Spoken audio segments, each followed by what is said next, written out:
emshadweni wamakazi kube mnandi, angilazi ithuba lokuba mnandi ngoba nabo abantwana ngibathole ngoba kukhona ublanket.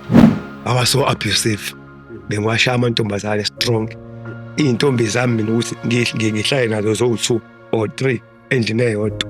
Onenkinga ngiyashaya. Iyona nto eyangithusa kakhulu-ke leyo. Ngesikhathi sengithola ummese phansi komqamelo, kube khona into ethi awubheke phansi komqamelo. Uma ngithi nanti igotsho liyashisa.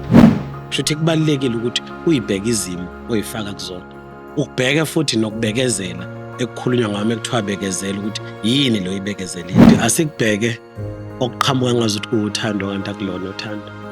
Ukuthola lesi siqephu soKhozi FM TV siphelele vakashela ku www.ukhozifm.co.za. Ugijime uciphezela la ukuthi khona uKhozi FM TV. Uzothola ke nezinye iqephu zethu eziningi zeingxoxo ezihlabahlosile.